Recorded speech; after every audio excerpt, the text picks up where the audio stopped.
بەناوی خوای گەورەی میهرەبان سڵاو لە ئێوە بنێرانی خۆشەویست خۆشحاڵم کە لەم دەرفەتەدا و لە ڕوانگەیەکی دیکەدا بە خزمەت ئێوەی خۆشەویست گەشتمەوە.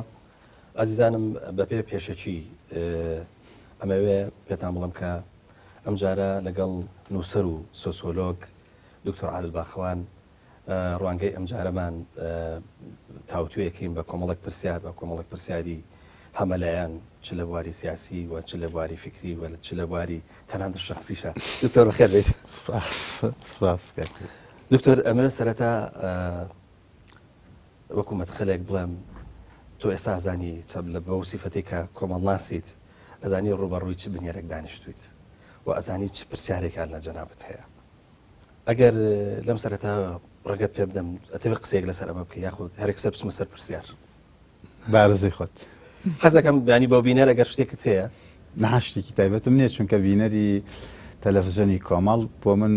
هەمان بینەری تەلەڤیزیۆنی پەیام هەمان بینەری تەلەڤیزیۆنی ڕوودا و هەمان بینەری تەلەڤیزیۆنی گەلی کوردستان کورسات بە زمانێکی تر من لەگەڵ کۆمەلگای کوردستانیان مامەڵە ئەکەم. ڕاستە کۆمەلگای کوردستانی وەکو کۆمەلگای فەڕەنسی ئەڵمانی هەر کۆمەلگایەکی تر دابەش بوو بەسەر کۆمەڵێک ئینتیمایە و ئەمە حاڵەتێکی تەندروستە لە هەڵ کۆمەلگایەک. بەس بۆ من وەکو سۆسیۆلۆگیەک هەمووتان وەکو یەک ئەبینم هەمووتان مناڵانی کۆمەلگایەکن کە پێوترێ کۆمەلگای کوردستانی. من بەس مێخشت بۆ دکتۆر بەدەست من نیە خەریتەیەکی سیاسی هەیە بێگومان هێزە سیاسەکان یاخۆ با بڵێن ئایدۆلۆژیاکان خەڵکیان دابەش کردووە کە منەڵم بینەری ئەم تەلەڤیزۆنە یا بینەری ئەم شاشەیە من وام لێ نەکردەوە بەس ئۆتۆماتیکی بە خۆی وا دەرز بوو. بێگومان بینەرانی شاشەی پەیام بەشێکن لە کۆمەلگای کوردستانی لە دەروی کۆمەلگای کوردستانی و نەهاتوون ینی مناڵانی کۆمەلگاکەی خۆمان زۆر باشە. ئێمە عادل باخەوان تا دەینەوەتەکان زۆر باشە ناسین. دکتۆر عادل باخەوان وەکو نووسەر وەکو وەرجێر وەکو ڕۆژنامەنووس وەکو شانۆنووس وەکو چوزان ینی وەکو تەنانەت وەکو تاربێژ تەنانەت وەکو باخوازی جەناسین. بەس ئەکرێ دکتۆر عادل باخەوانی ئێستامان پێ بناسێنی. بێگومان خۆی پرسیارەکە تاو لە جێگای خۆیەتی من لە 15 ساڵی ڕابردووە هەوڵم داوە وەکو سۆسیۆلۆگیەک کار بکەم. سۆسیۆلۆگیش بەمانە بەڕاستی بەمانە بابەتێکەی هەنی ئەوکو هەر لە سەرەتاوە باسم کرد لە 15 ساڵی ڕابردووە هەوڵم داوە نەکەومە ناو داوە ئایدۆلۆژی و حیزبی و تەنانەت سوبجەکتیڤ زاتیەکانیش نی بۆ مانایی کە من ڕۆژێک لە ڕۆژان کۆمەڵێک گرفتم لەگەڵ کەسێکە هەبوو بێ لەگەڵ تەوشمێکە هەبوو بێ لەگەڵ ئایدۆلۆژیایەکە هەبوو بێ هەرگیز وەرگیز ڕێگام نەداوە بە هیچ شێوەیەک ئەو گرفتانە ئەو ڕەهەندە زاتیانە ئەو ڕەهەندە ئایدۆلۆژیانە ئەو ڕەهەندە حیزبیانە کارایی دابنن بەسەر کارەکانمەوە. ئیشی من لە 15 ساڵی ڕابردوو بەتایبەتی لەم چرکە ساتە بریتە لە بەرهەمێنانی معریفەیەکی بابەتیانەی بێلایەنانە لەسەر هەموو چینە کۆمەڵایەتەکانی کوردستان لەسەر هەموو حیزبەکان لەسەر هەموو بزوتنەوەکان یانی لەسەر کۆمەلگای کوردەواری وەک کوردستانی وەک ئەوەی کە هەیە نەک وەک ئەوەی کە ئەبێت هەبێ ئەوەی کە من جیاکاتەوە لە ڕۆشنبیرانی تر ئەگەر ڕێگان پێ بدەی کاڵم ڕۆشنبیرانی بەشێک لە ڕۆشنبیرانی تر ئەوەیە بەشێک لە ڕۆشنبیرانی تر لە هەموو بەرەکان چی لە بەرەی ئیسلامی چی لە بەرەی ئەلمانی کۆمەلگا هەمیشە وا ئەخوێنەوە وەک ئەوەی کە خۆیان خەیاڵی ئەەکەن وێنای ئەەکەن بە زمانێکی تر ئاەنەوەی کۆمەلگا بەو شوێ بخوێنەوە کە ئەبێت هەبێ ئەو میتۆدۆلۆژیای من نییە من کۆمەلگا بەو شێوە ئەخوێنەوە کە هەیە. لێرەوە تەماشاکی خوێندنەوەکانی من بۆ کۆمەلگا چەند ئیسلامیەک ڕازیەکە پێی خۆشە دڵی پێخۆشە قوبوڵیەکە ئەوەنەش ئەلمانیە کە هەموو ئەمانە خەمە نێوان دووکەوانەوە ئەو جۆرە دابشبوونانە بەس هەیە لە کۆمەلگای ئێمە ئەوەنە پێی ڕازیە پێی خۆشە چەندێک ئیسلامیەک پێی ناخۆشە و ناڕازیە و لی تووڕێە ئەوەنەش ئەلمانیەک لی ناڕازیە و لی تووڕێە ئەجا بەڵام لە هەموو حاڵەتەکانە پێم وایە ئەوانەی کە بە دوای تێگەیشتنی ڕاستەقینە ئەگەڕن ئەم جۆرە لە میتۆدیان پێ باشە. باشە دکتۆرگە قسە لەسەر گۆڕان یاخود گۆڕانکاری بکەین. بەڵێ تەنان لە وجودی ئینسانیشە مرۆڤ قابلی ئەوەیە کە بگۆڕێ و نابێ بوەستێ، بەڵام ئەگە قسە لەسەر گۆڕان بکەین لە وجودی ئینسانە باشە پرسیارەکانەیە جوگرافیایی گۆڕێت، ئایدیایی گۆڕێت، فەلسەفەی گۆڕێت، زانستەی گۆڕێت، چی وا لە ئینسانەکە کە ینی لە گۆڕانکاریا بێت. بەشێک لە کۆمەڵناسان بەشێکی زۆر کەم لە کۆمەڵناسان پێتەڵێن ئەوەی کە گۆڕانکاری ڕێگ و ڕیشەی لە مرۆڤەکانە دروستەکە سەرەوەی نەک خوارەوە، ئایدۆلۆژیایە نەک واقع. واتە من ئەکەوم بەسەر کتێبەکە دێت دەستکاری دنیابینی منەکە. من ئەڕۆم بۆ زانکۆ ئاخوێنم، زانکۆ وەکو ستراکتۆرێکی فەوقی دێت دەستکاری بیرکردنەوەی منەکە و گۆڕانکاری بەسەر منادێت و من ئەبم بە کەسێکی تر. بەڵام بەشێکی زۆری تر لە سۆسیۆلۆگەکان پیان وایە ئەوەی کە دواتر گۆڕانکاری لە کەسێک یا لە گروپێکا دروستەکە واقعێکی کۆمەڵایەتی سیاسی ئابووری کولتوری بابەتیە وشەی بابەتیە بێ زۆر کە واکات مرۆڤ بڕاتە ناو. من نمونەی کۆمەڵی ئیسلامی تەدەمێ. کۆمەڵی ئیسلامی لە دوو ئاستا کارەکات، ئاستێکی ئایدۆلۆژی و ئاستێکی پراکتیکی. ئەوانەی کە کۆمەڵی ئیسلامی لە ئاستا ئایدۆلۆژیەکە ئەخوێنەوە ئەتوانن هەموو ڕەگەزەکانی دژایەتیکردنی دیموکراسی، دژایەتیکردنی بێلایەنکردنی دەوڵەت و ئاین و نزیک بوونەوەیەکی تەواو لە ئیسلامیزمی ڕادیکال لە هەموو ئەوانە بدۆزنەوە. بەڵام لە ڕاستیە بۆ سۆسیۆلۆگێک ئەمە گرنگ نییە. ئەوەی کە گرنگە ئەوەیە کە کۆمەڵ ئەیکە لە ژیانی ڕۆژانەیە لەسەر ئاستی پراکتیک. لەسەر ئاستی پراکتیک تۆ تەماشاکەی کۆمەڵ لە پەرلەمانایە وەنیە؟ کۆمەڵ نەکرد لە پەرلەمانایە لە حکوومەتی شایە، نەک کۆمەڵ هەل لە پەرلەمان و حکوومەتی شایە، بەڵکو ئامادەشە هاوپەیمانی لەگەڵ چەپی چەپا بکە لە کاتی هەموو ئەمانە بە هیچ شێوەیەک لە ئاستە ئیدۆلۆژیەکە قوبوڵ نین. ژوستیفیکیشن تەبریریان بۆ نادۆزرێتەوە، ڕەت ئەکرێنەوە. بۆ سۆسیۆلۆگێک چی گرنگە؟ ئەوەی کە گرنگە ئەوەیە کە کۆمەڵ ئەیکا نەک ئەوەی کە کۆمەڵ ئەیڵێ، چونکە لە کۆتایی ئەوەی کە کۆمەڵ ئەڵێ زۆر گرنگە. ئەمە کە ئەڵم بۆ کۆمەڵ مەبەستم وایە بۆ منش دروستە بۆ تۆش دروستە. کەمە پرسیارێک دکتۆر کەواتە ئەگەر ئەوە مێژووی 15 ساڵی تۆ مێژووی نێبێت ینی چی لە دکتۆر عادل باخەوانە گۆڕاوە؟ پرسیارێکی زۆر جوانە. ڕەنگە من هەمیشە بەردەوام وەڵامیان پرسیارە ماوەتەوە، بەڵام وەک دوێنێ لە گەلی کوردستان وتم ئەوەی کە بەرامبەری من بەسم جەنابەت نییە بێگومان، ئەوەی کە بەرامبەری من دانیشتەوە پرسیارێکی خۆی پێشتر کۆمەڵێک وەڵامی لایە. پێی خۆشە من بەو شێوەیە قسە بکەم کە ئەو وەڵامەکان کە وەڵامی وەڵامەکانی ئەو بداتەوە، یاخود با بڵێن لە ئاستی وەڵامەکانی، یاخود من کۆمەڵێک گزارش بەکار بێنم کە چاوەڕوانەکانی ئەو تێر بکە. بەڵام ئەگەر ڕێگام بدەی من دیسانەوە بەم شێوەی وەڵامە دەمەوە. ئایا گۆڕانکاری ڕووی داوە لە منا بێگومان؟ مرۆڤ ئەبێ نابی بۆی گۆڕانکاری نەبینێ. بەڵام گۆڕانکاریەکان چۆن پیان ناسا ئەکرێ؟ من پێم وایە خۆم لە هەموو کەسێک شەرعیترم، شەرعیەتم زیاتر هەیە بۆ ئەوەی باس لە گۆڕانکاریەکانی خۆم کەم تایەکێکی کە، چونکە زۆر کەس بە ناوی منەوە قساگەن وەکەوەی کە شەرعیەتیان لە من زیاتر بێت بە ناوی منەوە قسە بکەن. گۆڕانکاری ڕووی داوە بێگومان، بەڵام گۆڕانکاریەکە ئەمەیە. من لە 15 ساڵی تەمەنمە 13 بۆ 15 ساڵی تەمەنم لە کێڵگەیەکە ئیشم کردو کە پێی وتری کێڵگەی سیاسی. لە ناو کێڵگەی سیاسیە ئێمە هەروەکو کۆمەڵمان هەیە، یەکێتیشمان هەیە، هەروەکو پارتیمان هەیە، یەکگرتوشمان هەیە، هەروەکو پارتی کۆمۆنیستمان هەیە، بزوتنەوەشمان هەیە. مەبەستمەوەی کێڵگەی سیاسی ئێمە کێڵگەیەکی مۆنۆتۆن نییە، یعنی بەتەنها حیزبێکی تیا نییە، چەندین حیزبی تایە، بەتەنها دەنگێکی تیا نیە، چەندین دەنگی تایە. حیزب بریتێ لە چی؟ بریتێ لە ئایدۆلۆژیایەک وانە، بریتێ لە پرۆگرامێک، بریتێ لە جوڵانەوە، بریتێ لە ئەکشن، بریتێ لە کۆمەڵێک پرۆژەی بەردەوام کە بێ ڕیالیزان بکەیت. من وەکو هەر مناڵێکی ئەم کۆمەلگایە لە 15 ساڵی تەمەنم لە ناو پرۆژەیەکی حیزبیا بووم. کێ ئەتوانێت بڵێت کارکردن لە حیزبێکە ناشەرعیە؟ ئەگەر بڕیار بێ کارکردن لە حیزبێکە ناشەرعی بێ ئەو بۆ هەموو حیزبەکانی تر ناشەرعیە وانە؟ بۆ ڕەوا بێت تۆ لە بۆ نمونە لە ڕیزەکانی پارتی دیموکراتە شەرعیەتی ململانێت هەبێ، شەرعیەتی حیزبی کاری حیزبیت هەبێ، بەڵام لە ڕیزەکانی یەکگرتووانت بێ. ئەمە تێزێکە پێم وانێ کەس ئینکاری بکە. پرسیارێکی تریش ئەوەیە، ئایا حیزبێک بوونی حیزبێک لە حیزبێکی تر شەرعیترە لە کێڵگەی سیاسیە؟ نەخێر، لە زانستە سیاسەکان ئەمە مەقبول نیە. مادەم تۆ بوونت هەبێت لە ناو کێڵگەی سیاسیە دوو مەرجەیە، ئەبێت اعترافت پێکرابێ و معریفەشت هەبێ بەو کێڵگە ئەو حیزبەی کە من کارم تیا کردووە لە 15 ساڵ لە ماوەی 13 تا 15 نەک هەر اعتراف و معریفە هەردوو بناماکەی تیا بوو بەڵکو بەشداریش بووە لە حکوومەت و لە پەرلەمان و لە دەسەڵات و نەکرد لەوەش زیاتر لە مێژووی ڕزگاری خوازی گەلی کووردا بەشدار بوو وانە لە شۆڕش دش بە سەدام و ڕژێمەکەی بەشدار بووە لە شۆڕش دش بە ئەنفال بەشدار بووە مە بەستمەوەی من وەکو هەر مناڵێکی ئەم کۆمەڵگەیە لە 13 تا 15 ساڵی تەمەنم لە ناو حیزبێکە خەباتم کردووە چوارچەوەی ئەکشنی من کێڵگەی سیاسی بووە لە 15 ساڵی داهاتووە کە ئێستا جەنابەت ئاماژەت پێکرد ئەمە ئەگۆڕێت گۆڕانکاریەکە بریتێ لە چی بریتێ لە پەڕینەوە لە کێڵگەی سیاسیەوە بۆ کێڵگەی زانستی بریتێ لە گوزەر لە کێڵگەی سیاسیەوە بۆ کێڵگەی زانستی لە 15 ساڵ لەم 15 ساڵی دواییە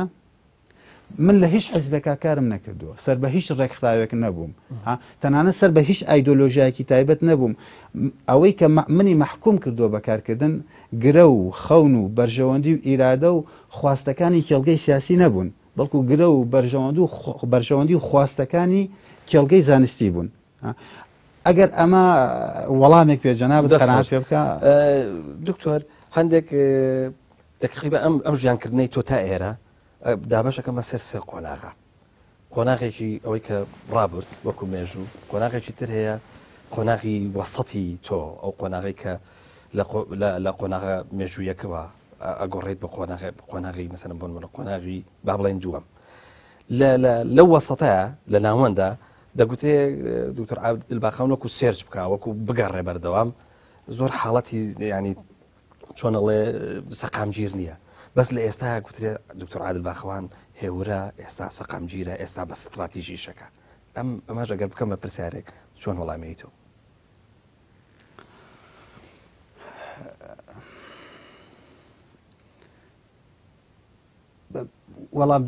وەڵامدانەوەم پرسیارە ئەوە ڕەنگە بۆ بەرامبەرەکان ئاسان بێ بەس بۆ من بۆ خۆم سەخت بێ من ئەتوانم ئەوە دووبارە بکەمەوە کە ئەگەر لە 15 ساڵی ڕابردووشە نەڵم لە 15 ساڵی ڕابردووە بەلای کەمەوە لە 10 ساڵی ڕابردووە واتە لە 2006ەوە کە یەکەم بەرهەمی ئەم قۆناغەم دەست پێکە کە بریتێ لە ئیسلام و ڕۆژئاوا کتێبی ئیسلام و ڕۆژئاوا ئەم مێژووە دەست پێکە لە 10 ساڵی ڕابردووە جۆرێک لە جێگیری جۆرێک لە بەردەوام بوون جۆرێک لە میتۆدۆلۆژیایەکی بابەتیانەی کە ئیشی ئەوە بووە کە هەمیشە ئەم میتۆدۆلۆژیایە کاک هاوژین هەمیشە لێرە بووە بۆی من کۆبکاتەوە هەمیشە لێرە بۆ ئەوی من نەکەومە ژێر ئەو هەموو کارتی فشارەی کە بەرامبەرم بەکارهێنێ چونکە خوا ئەزانێ چەند لەلایەن لە هەردوو لایەنەکە ویستم بڵم تۆ غەدر زۆر لێ ناکرێت گرفتەکە ئەوەیە کۆمەڵگای ئێمە شەحن کراوە بە سەدان بەڵگە نەویست بە ئەم کۆمەڵگای ئێمە بەردەوام چاوەڕوانی ئەوە لە تۆی ڕۆشنبیرەکە لە تۆی ئەکادیمیەکە کە حکم بدەیت ئەوێت تۆ قازیبی ئەوێت تۆ دادوەربی ئەوێت من لە بری تۆی چالاکوانی سیاسی بێم دنیای کۆمەڵاتیت بۆ دابشکەم کە ئەمە خراپە ئەمە چاکە ئەم خراپە و چاکەش نەک وەک ئەوەی کە خراپن یا چاکن بەڵکو لە منتەلاقێکی ئیدۆلۆژی صرفەوە بە زمانێکی تر بەردەوام ئیسلامیەکان چاوەڕێ ئەوە لە منەکەن کە من بڵێم بۆ نمونە مەلابەختیار شەیتانە ئەلمانەکان بەردەوام چاوەڕانی ئەوە لە منەکەن کە من بڵێم بەڕێز عەلی باپیر نەک شەیتانە بەڵکو دروستکەری شەیتانە بەڵام ئەم بەڕێزانە لای من نە شەیتانن نەفریشتە بەڵکو دوو ئەکتەری سیاسین وەکو دوو بابەت بۆ بەرهەمێنانی معریفە کاتێک من معریفەیەکی بابەتی لەسەر بەڕێز عەلی باپیر بەرهەمێنم نمونەیەکرد بەمێ کاتێک من ئەڵێم تحلیلی ئەم فاکتەکە بریتێ لە چی کاتێ داعش دروستە بێ باش بۆ پێناسەکردنی داعش وەکو سۆسیۆلۆگێک پێویستم بە داتا هەیە وانە یەکێک لەو داتانە یەکەم لێدوانی داعش بەرامبەر کۆمەڵگای کوردی بریتێ لە تەکفیرکردنی بەڕێز عەلی باپیر ئێخۆ من تەکفیرم نەکردو ئێخۆ فەڕەنسا تەکفیری نەکردو داعش وەکو ڕێکخراوێکی تێرۆریست گوتارێکی بەرهەمهێناوە لەسەر تەکفیری ئەکتەرێکی سیاسی کە پێوتری عەلی باپیر ئێخۆ من بەڕێز عەلی باپیرم نەکردو بە ئەمیری کۆمەڵی ئیسلامی وانە ئەمە واقعەکە لەم کاتێک من وەکو سۆسیۆلۆگ دێم ئەم فاکتە تەفسیرەکەم و معریفەی لەسەر بەرهەمێنم بەشێکی زۆر لە ئەلمانێتی توندڕە و وازانن کە من تەماهیەکەم لەگەڵ بەڕێز عەلی باپیرا و ئەمە هاواهەنگیە و ئەمە جۆرێکە لە ڕابردوو کە زیندوو ئەبێتەوە ئەمە هەمووی هەڵەیە. ئەمە لە کۆمەلگای فەڕەنسیا زۆر بە ئاسانی ئەڕوا زۆر بە ئاسانی ئەڕوا کاتێک من دژایەتی ئیسلامۆفۆبیاکەم. بۆ نمونە من بەشداریەکەم لە چەندین ڕێپێوانە دژ بە ئیسلامۆفۆبیا. من بۆ نمونە بەرگری لەواکەم 25 خوێندکارم هەیە ئافرەتی محەجەبن. ئافرەتی محەجەبن بە سەرپۆشەوە دێن لە زانکۆ دانیشن تەماشاکەم 19 لە 20 ئێنن لە کاتی تاقیکردنەوە. من چ منهەجێکی سۆسیۆلۆژی ڕێگام پێدات بڵام سەرپۆشی ئەم کچە ڕێگرە لە ڕێگای پێشکەوتن و گەشەکردن و سەرکەوتنی کۆمەڵاتی و سیاسی و ئابوووریە. ئەم گوتارە ئۆبژێکتیڤ و بابەتیانە لە کۆمەلگای ئێمە ناخوا لەبەرەوە نەک هەر غەدرت لێکرێ بەڵکو حاڵە درێ بشکێنرێ حاڵە درێ دێکرێدیبلیزە ینی با بڵێن مستاقەتت لێ بسنەوە بەوەی کە هەندێک ئەڵەن ئەمە ڕابردووە زیندوو بووەتەوە هەندێک ئەڵەن ئەمە گەڕانەوەی بۆ باوەشی دایک هەندێکی تر لە لای ئێوە لە برایانی ئیسلامی کە لە گوتارەکەت تێناگەن ئەڵەن ئەمە ئەرتیدات و هەڵگەڕانەوە و کوفر و نازانم فیسق و فجور و مەبەستمەوەیە ئەگەر ڕێگەم پێ بدەی ئەم ڕستەیە ئەڵێم یادەوەری کۆلکتیڤی کۆمەلگای کوردی یادەوەری دەستە جەمعی کۆمەلگای کوردی لێوان لێوە لە چەندین بڕیاری پێشوەختە هەر ڕستەیە کە تۆیڵێ هەر تێزێ بەکارێنی لەو مەخزانەیەک سەر حکومێکی پێشوەخت دەرێنێ و سراحەت چونکە زۆر ئاسانە بۆ نمونە ئەگەر من نتوانم پێناسەی تۆ بکەم کاک پەیوەند هەست بە جۆرێک لە سەرگەردانی ئەەکەم بەڵام ئەو چرکەیە کە من ئەڵێم کاک پەیوەند بریتە لە تەواو وەڵامێکم هەیە بۆ تۆ ئیتر گرفتێکی ئەوتۆم بۆ دروست نابێت. دکتۆر چەندێک پەیوەندی بە قسە نەکردنی ئەم چەند ساڵی تۆ هەیە ئێستا تەسەوورەکەم کە ماوەیە کە باش دەرەکەویت و تێڕوانینی ئەم کۆمەلگایە ئێستا بۆ دکتۆر عادل باخەوان تەسەوورەکەم جۆرێکی تر بێ و لە تەلەڤیزیۆنەکان ئێستا قساکەی و ئەو قسەکردنەی تۆ من تەسەوورەکەم کە ینی وڵامێکی باشی ئەو پرسیارانە لای وەرگر دەسەکەوێت کە مەسانم بۆ خۆی جاران تەفسیریە کرد جاران ناچار بۆی قسە لەسەر دکتۆر عادل باخەوان کە خۆی وەڵام باتەوە خۆی تەفسیر بکە لێس ئێستا گوێی لە توێ ئێستا تەسەوورەکە کە تۆی دوێنی قسە بۆ بکەیت ڕەنگە ئەو تێبینی تۆ ڕەنگە ڕاست بێ لە ئاستێکە چونکە من بڕاستەکەی هەمیشە ئەمەم ڕادەکردەوە کە من قسە لەسەر عادل باخەوان کە چونکە عادل باخەوان چییە ئەکتەرێکە هیچ گرنگیەکی ئەو تۆی جیاوازی چیە لە نێوان من و ئەو بەڕێز کامیرەمانە کە ڕستمان نەگرێت جیاوازی من چیە لە نێوان من و تەماتە فرۆشێک من و ماسی فرۆشێک ئێمە دوو بەشەرین بەڵام ئەوەی کە تۆ من ئێستا قسەم لەگەڵاکەی خۆ تۆ قسە لەگەڵ عادل باخەوانە ناکەی چونکە هەزاران ئەم کۆمەڵگەی ئێمە هەزاران هەزار عادل باخەوانی تێ وەنیە هەمووی مەبەستمەوەی مرۆڤ وەکو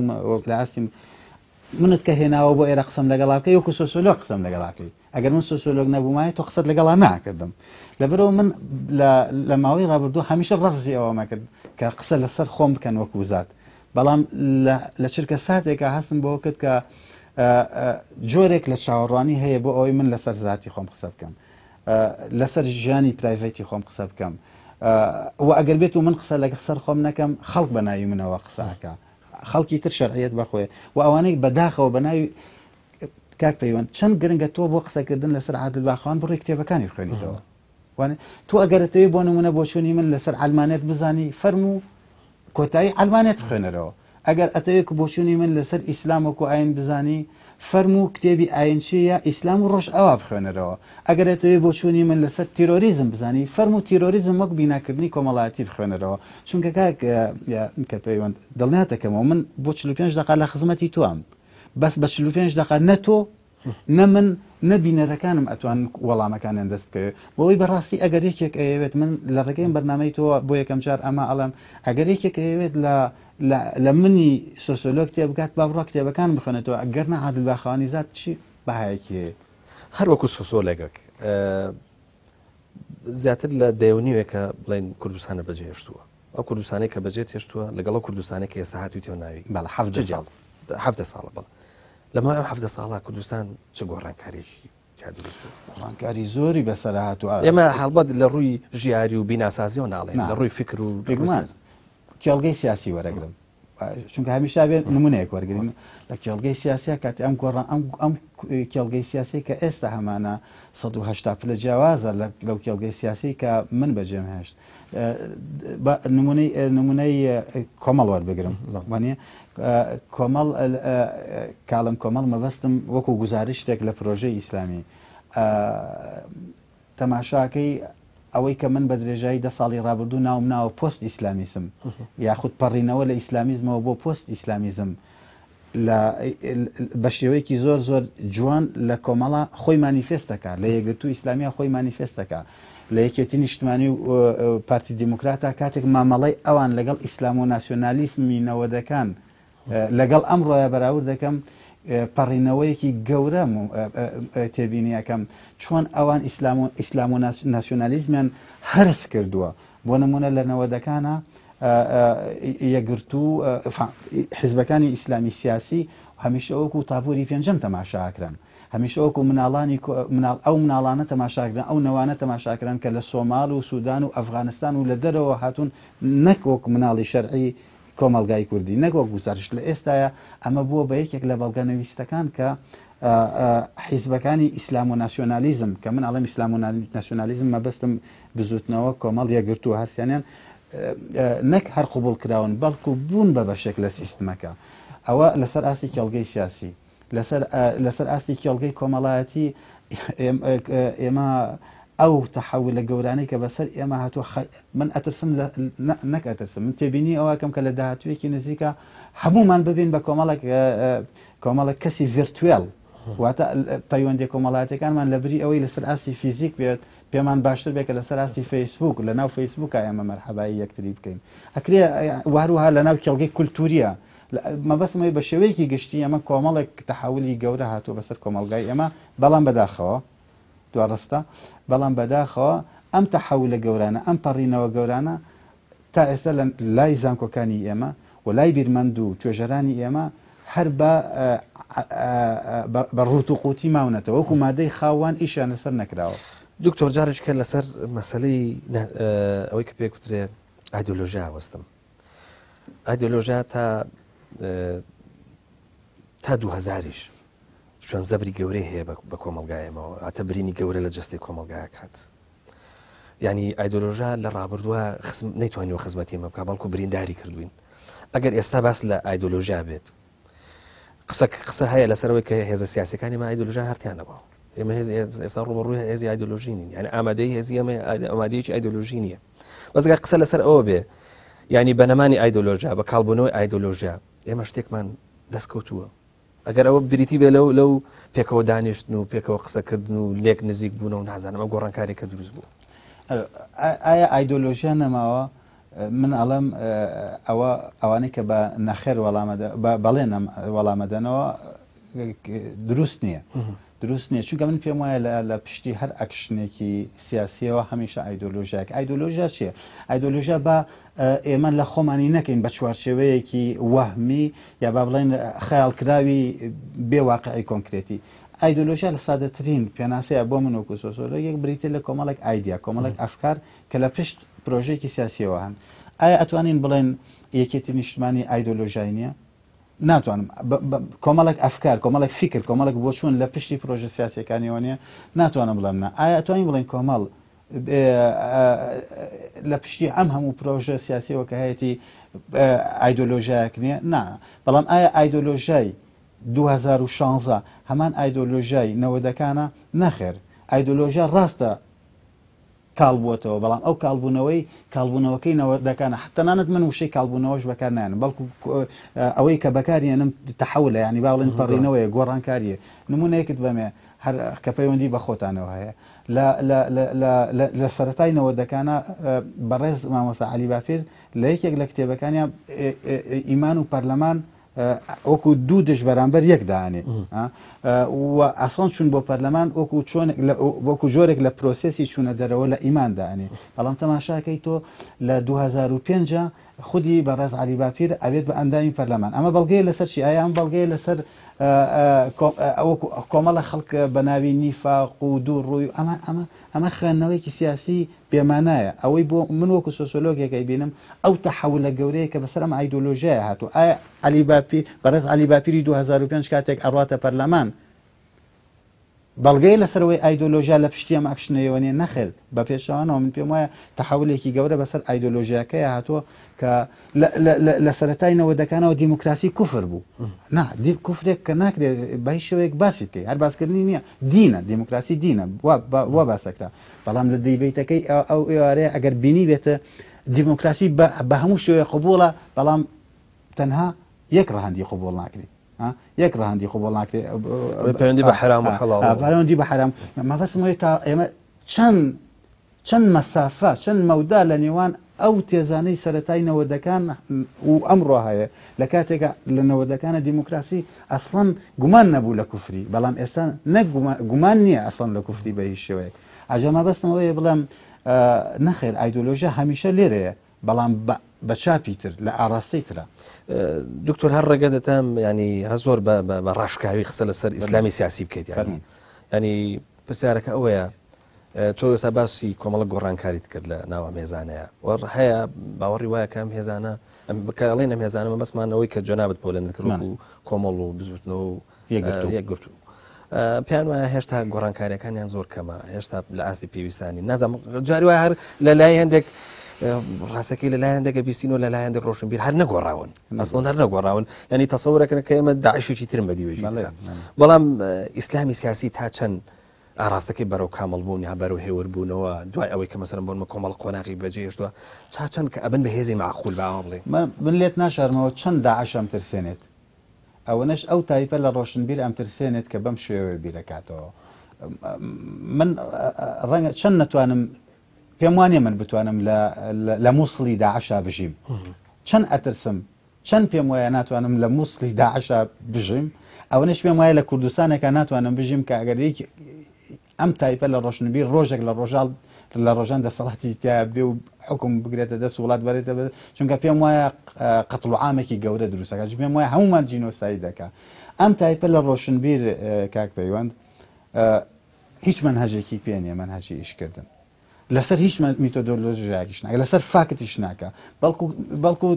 ڕۆشنبیرێکە لە ئۆفیسەکەی خۆیان دانیشتووە لە ئۆفیسەکەی خۆیەوە کۆمەڵە خەیاڵدانێکی هەیە ئایدالێکی هەیە ئایدالتیپێکی هەیە تۆی حیزبی سیاسی لە هەردوو بارەکە چی بە ئەلمانی چی بە ئیسلامی ئەهێنی ئەتخاتە ناوم تایپەوە ئەگینا سادەترین سۆسیۆلۆگ بڕۆ لە بەرازیلەوە سۆسیۆلۆگێک بێنە بڕۆ لە ئەمریکای لاتینەوە لە باشووری ئەفریقاوە ڕۆشنبی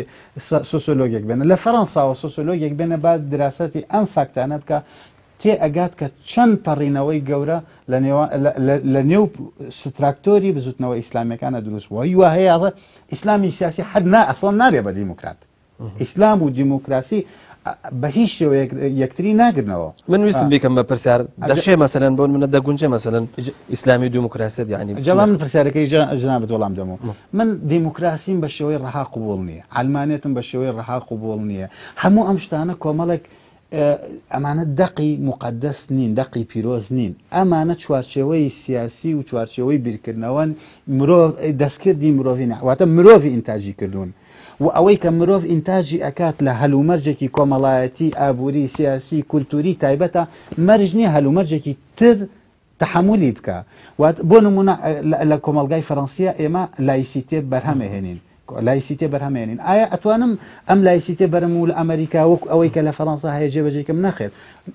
ئەوە بۆ من گرنگ نییە وەکو سۆسیۆلۆگێک لایسیتێ ئەلمانێت چییە یا دیموکراسیەت چییە دیموکراسی چیە ئەوەی بۆ من گرنگە ئەوەی چۆن ئەکتەرە سیاسیەکانی ئیسلامی سیاسی بۆ نمونە مامەڵە لەگەڵ ئەلمانێت یا دیموکراسیاکەن لە کوردستانە دیموکراسی بریتێ لە چی من ناڵم دیموکراسی چییە هەڵم لە کوردستانە دیموکراسی بریتێ لە چی بریتێ لە هەڵبژاردن بریتێ لە هاوپەیمانیکردن بریتێ لە بەشداریکردن لە حکومەت بریتێ لە ڕۆشن بۆ پەرلەمان بریتێ لە دەنگدان ئایا یەکگرتوو کۆمەڵ بزوتنەوە ئەم سێ حیزبە بەشداری هەڵبژاردنەکەن یانە ئەیکەن ئەندامیان لە پەرلەمان هەیە یانە هەیەن بەشداری حکوومەتەکەن یاننا بەشداری حکوومەتەکەن وەزارەتیان هەیە یا نایکەن لەوەش زیاتر هاوپەیمانی لەگەڵ چەپی چەپە ئەکەن لەگەڵ پارتی سۆسیالیست و زەحمەتکێشانە باش نییە پێم بڵێ چ شوێنێکی دیموکراسی هەیە لە کوردستانە ئەم بزوتنەوە ئیسلامیانەی تیانە بێ لێرەوە من ئەڵێم ئەم ڕستە دووبارەیەکەمەوە ئومێ دەکەم هەم ڕۆشنبیرانی ئەلمانی هەم ڕۆشنبیرانی ئیسلامی گوێم لێ بگرن بەقەدەر ئەوەنەی پارتی و یەکێتی بەقەدەر ئەوەنەی پارتی و یەکێتی و گۆڕان دیموکراتن بزوتنەوە و یەکگرت و کۆمەڵیش دیموکراتن بەقەدەر ئەوەندەی پارتی و یەکێتی و گۆڕان دیموکرات نین هەر بۆ قەدەرەش کۆمەڵ و بزوتنەوە و یەکگرت و دیموکرات نین ئەگەر ڕۆژێک پارتی یەکێتی گۆڕان ڕووبەرێکی تری دیموکراسیان کردەوە و بەڵام بزوتنەوە کۆمەڵ یەکگرت و ڕەدی کردەوە ئەو کاتە وەرن تێزەکانی من بخەنە ژێر گومان ئەمە بەستم ئەوەیە من نامەوێت کۆمەڵ بەراورد بکەم بە حیزبی سۆسیالیستی فەڕەنسا نامەوێت سەلاحەدین بەعادین علی باپیر عیرفان عەبدولعەزیز بەراورد بکەم بە باراک ئۆباما ئەمە بەراوردەکەی هەڵەیە من دێم بەڕێز علی باپیر بەراورد دەکەم بە بەڕێز نەوشیروان مستەفا بەڕێز سەلاحەدین بەعادین یا محەممەد فەرەش بەراورد دەکەم بە بەڕێز مەسعود بەرزانی ئەم بەراوردکردنە ئەتوانێت معریفەیەکی واقعیمان لەسەر سنووری پلەی ڕێژەی دیموکراتبوونی ئەکتەرەکانی ئیسلامی سیاسی ئەگەر تۆ بڵیت بە هیچ شێوەیەک لە کوردستانە دیموکراسی نییە ئەو کاتە ئەتوانم گفتوگۆت لەگەڵا بکەم یعنی بەوەی کە ئەگەر تۆ دیموکرات بوونی مەسعود بەرزانی و نەوشیروان مستەفا و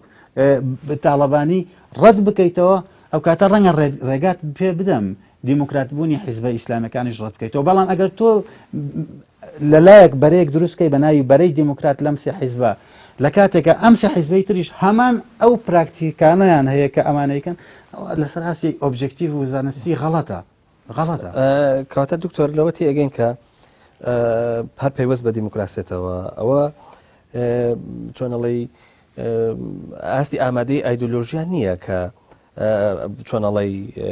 ئەو ئاستەمان بۆ دیارەکە خودت با بڵێن ئەو مسافەیەمان بۆ دیارەکە لە بینی دیموکراسێتە بەڵکو هێزە سیاسەکان هەمویان بەیەک ئاست لە مەسەلی دیموکراسێت و وەروەها لەوەی کە پێگوترێ ینی پرۆسی بەمادێنیکردنی هەرێمی کوردستان بەشدارن ینی کەواتە لێرە ئەوەی کە ئەمانوی حکمی لەسەر بنێەوە بە بڵێنەوەی کە تاوانبارێکن مەسەلە ئایدیا نییە بەڵکو پرۆسیی سیاسی هەمویان بەیەک ئاست موجودن بەڵێ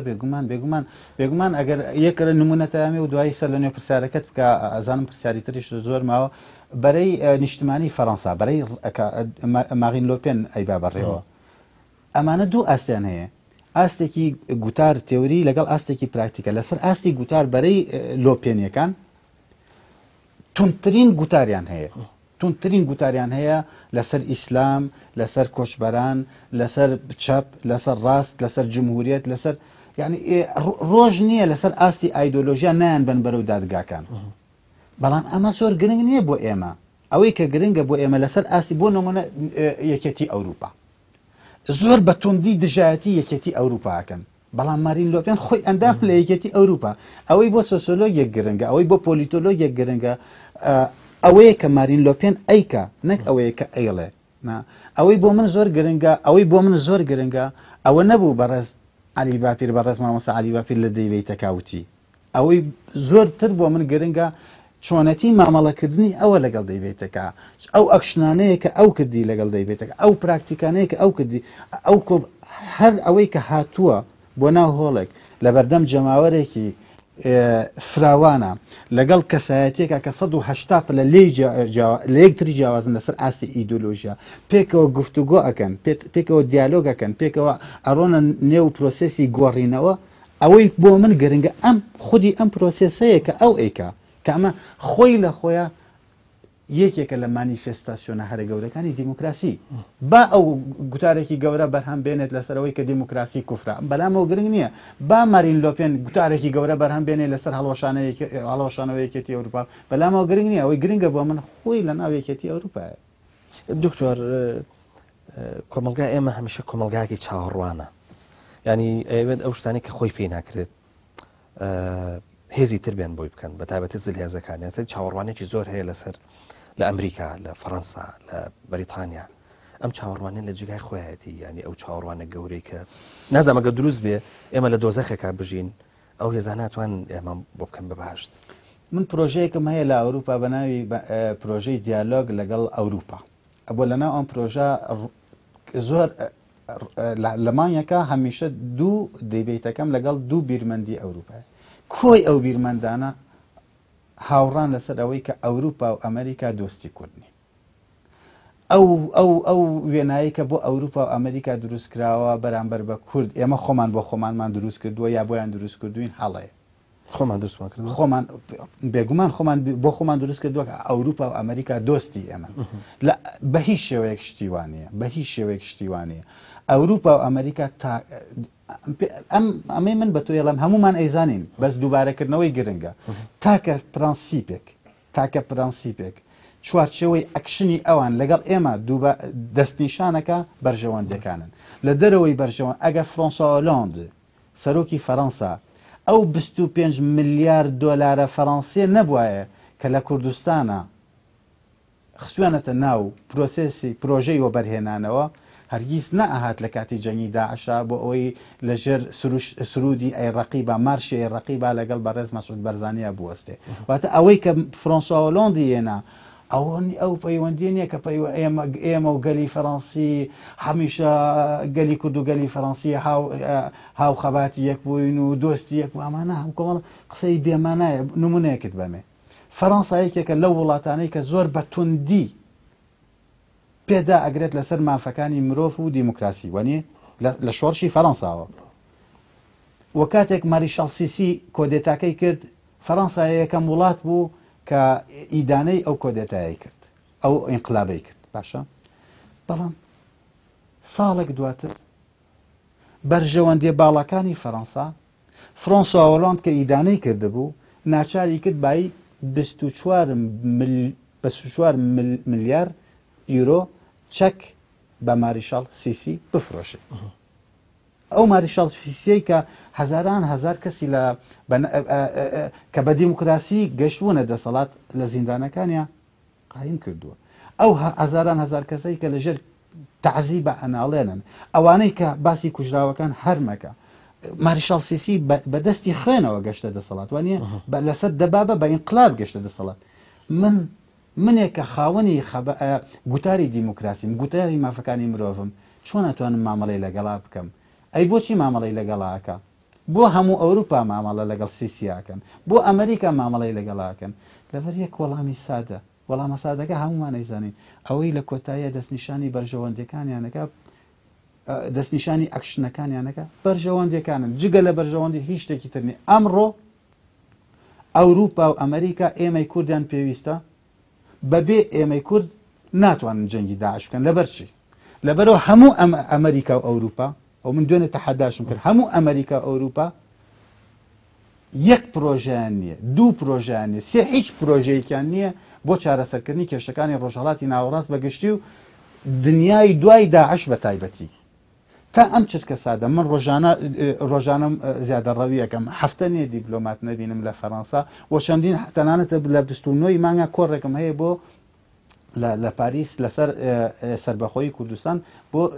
چینێک لە دیپلۆمات و ڕۆشنبیرانی فەڕەنسا ئەنستوتی فەڕەنسی بۆ ڕۆژهەڵاتی ناوەڕاست کۆڕەکەی ساز کردووە لە پاریسە بە هیچ شێوەیەک تا ئەم چرکە ساتە ڕوئیایەکیان نییە بۆ دنیای پاشداش لەبەر ئەوەی ڕوئیایان نییە بۆ دنیای پاشداش نازانن بە چی پرۆژەیەک مامەڵە لە دنیای پاشداعشا بکەن دێن ئیدارەی جەنگی داعشەکەن نانەوێت جەنگی داعش کۆتایی پێبێنن ئیدارەیەکەن بۆ ئیدارەی ئەمەش هیچ هێزێک بەقەدەر کورد ناتوانێت خۆی مۆبیلیزە بکە ناتوانێت وەڵامی داواکاریەکانی ئەوان دێتەوە لەبەرچی لەبەرەوەی ئەو ستراتیژیی هەیەە تەنها بۆ ناردنی بۆمبەکانیانە لە ئاسمانەوە بەرەو داعش لەسەر زەوی هیچ شێوەیەک نە ئەمریکا نە ئەوروپا تا ئەم شرکە ساتە هیچ وڵاتێکی ئەوروپا ئامادەنێ یەک سەربازی بنێرێ بۆ جەنگی داعش بەڵام لە هەمان کاتا ئەبێ سەربازمان هەبێت جەنگی داعش بکە ئێوە سەربازانەش کێن ئێمەی کوردین لەبەر لێرەوە دەرفەتێکی مێژووی بۆ ئێمەی کورد دروست بووە کە لەبری ئەوەی ئەوان فشار لە ئێسەر ئێمە بکەن چونکە بۆ یەکەم جار ئەوان ناتوانن کاتی فشار بەرامبەر بە ئێمە بەکاربێن ئێمەی کورد ئەتوانین کاتی فشار بەسەر و لەبەر ئەوەی ئەوان تەنها شتێک تحدیدی ئەکشنەکانیانەکە بەرژەوەندەکانیان و لەبەر ئەوەی ئەوان محکومن بەو بەرژەوەندیان لەگەڵ ئێمە هەیە ئێمەی کورد لە چرکە ساتێکی مێژوویە ئەبینین کە هەموو کارتەکانی فشارمان بەکاربێنن لەسەر ئەوان بۆ ئەوەی وەکو لیمۆ بیان گوشین حتا دوا دڵۆپیش بریتێ لە چی ڕەنگە ئەم قسەی من کۆمەڵک کەس پێی خۆش نەوێ بریتێ لەسەر بەخۆی کوردستان. زۆر باشە دکتۆر ڕەنگە فریای دوایین پرسیار بکەوم ئەویش هەر سەبارەت بە کۆمەڵگای خۆمان کۆمەڵگای کوردیە خەریکە ئەبێ بە نەریت ئەبێ بە کەڵچەر لەوەی کە ئێمە بەنی بە شێوەیەکی گشتی تاچی ئێمە ڕەنگە هیچ چاوەڕوانێکی باش لە سیاسەکانمان نەکات ئەوەی کە باسیشت کرد ئەوە چاوەڕوانی ئێمەیە لە زلهێزەکان لە وڵاتێکی وەکو فەڕەنسا و بەریتانیا و هەروە ئەمریکا بە تایبەتی و هێزەکانیشمان خۆیان تووشی بێباکێکی گەورە بوون لەوەی کە هەست بەواکەن کە مەسەرم بۆن من ئێمە لە ناو گرداوێکی ئاوە گەورەیە نەبخوان بەیەکەوە دائنیشن و چاوەڕوانەکانی ئێمە تا چەند مەسەرم بۆن من بەم شێوازە بمێنێتەوە ئاساییە ینی ئەم کۆمەڵگایە ئەگەر وابێ ئەگەر زلێزەکان لە پشتمان نەبن و زلێزەکان لە ئاسی چاوەڕوانی ئێمەیان نەبن یاخود با بڵێن ئیش بۆ ئێمە نەکەن بەڵکو بۆ بەرژەوەندی خۆیان بکەن هێزەکانی خۆشمان لەناو خۆیان ڕێک نەخەنەوە بەڕازم کۆمەڵگایە بەرەو چ ئاینەیەکە کۆمەڵگایەکە لە بەردەم تەقینەوەی زۆر گەورایە و ناوەوەی ئەکتەرە سیاسیەکانی ناوەوەی کوردستان بە پلەی یەکەم بەشدارن لە دروستکردنی هەلومەرجی تەقینەوە لە کتێبی کۆمەڵگای ڕەشا بە دڵنیام دەوەی خوێنووسەوە بە درێژی باسی کۆی ئەو داتایانەم کردووە کە کوردستانی ئێمەیان بردووەتە لێواری تەقینەوەی گەورە و بەداخەوە ئەوەی کە ئەو هەلومەرجە بابەتیە لەسەر ئاستی ئینتەرناسیۆنال بۆ ئێمە دروست بووە ئێمە بەدەستی خۆمان لە ناو خۆی کوردستانە بەمە قەست دڕاندومان ئێمە چینە کۆمەڵات بۆ یەکەم جار چینی کۆمەڵاتیمان لە کوردستانە دروست کرد چینی سەرەوەی کۆمەڵگا کە کۆمەڵێک بۆرژوازی تیا دانیشتووە لە کاڵەم بۆرژواز هەم لە ئیسلامەکان هەم لە ئەلمانیەکانە و لە خوارەوەی کۆمەلگا زۆربەی زۆری مەحرومەکان دانیشتون هەم لە ئیسلامەکان هەم لە ئەلمانیەکان مەبەستمەوەی ئەو هەندێک جار گومانم بۆ دروستە بێت لەسەر دابشکردنی کۆمەلگای ئێمە بەسەر ئیسلامی و ئەلمانیا بەقەدەر ئەوەندەی دابشی بکەی بەسەر ئەو چینەی کە لە سەرەوە دانیشتووە کە هەموو ئینتیماکانی تایە و ئەو زۆربەی زۆری چینەکانی ترکە لە خوارەوە ئەژن ئەگەر بێت و ئێمە بەڕاستی کۆمەڵێک پرۆژەی جددی نەخەینەکار بۆ ئەوەی ئەم دڕانە کۆمەڵایەتیانە ئەم دڕانە سیاسیانە خۆتەنها دڕانی کۆمەڵاتی نیە دڕانی سیاسیشە سەرۆکی پەرلەمانەکە و مافی نیەت بڕا بە هەولێر پارتی لە سلێمانیا بە جۆرێک لە جۆرەکان نابێرێ خۆی مانیفێست بکە ئەم دڕانی سیاسی دڕانی کۆمەڵاتی دڕانی کولتوری دڕانێکی کولتوری گەورەت بۆ دروست بووە لە نێوان نەوەکانە تەنانەت دڕانی ئاینیشت بۆ دروست بووە دڕانی ئاینی بەو چاپەی سەلەفی کە ئێستا وردە سەرەکەوە کە تۆ ئەیبینیت چاپی داعش ئایا داعش چاپێک نێ لە شابەکانی ئیسلام خۆی خسۆتە سەرشانە بۆ ئێمە و هەروە مەبەستمەوەی دڕانەکان بە تەنها لە ئاستەکانین چەندین دڕانی گەورەمان هەیە ئەگەر بێت و هەموو من پێکەوە ئەکتەرەکان ئەکتەری سیاسی کۆمەڵایەتی ئابووری دانەنیشی بۆ بیرکردنەوە پرۆژەی جددی نەخەینەکار تەقینەوەکان لە داهاتووە بەڕێوە. دکتۆر لە کۆتاییە شتێک هەیە کە ئەتەوێ بیڵێ یان مرتاحی بەوەی کە بیڵیت بۆی ڕێگەت بدەین؟ نانا من کەسێکی سیاسی نیمە تا پەیامێک بگەێنم ومێ دەکەم ئەوەی کە توانی بێتم بەلای کەمی ئەو چاوەڕوانەی ئێوە وەڵام دابێتەوە. ئێمە زۆر سوپاس دەکەین لە کۆتایە بەڕێز دکتۆر عادل باخوان نووسەر و سۆسیۆلۆگ سوپاس دەکەین سوپاس بۆ ئامادەبوونت بە تایبەتی لە ستودیۆکەی ئێمەیە ستودیۆی ڕوانگە خوشحاڵ بووین تەمەنای سەرکەوتن بۆ تۆ بەڵە خۆشەویستان بەم جۆرە گەشتینە کۆتایی بەرنامەی ڕوانگەی ئەمجارشمان تاکو ڕوانگەیەکی دیکە هەمووتان بەخوای گەورە سپێڕم خواتان لەگەڵ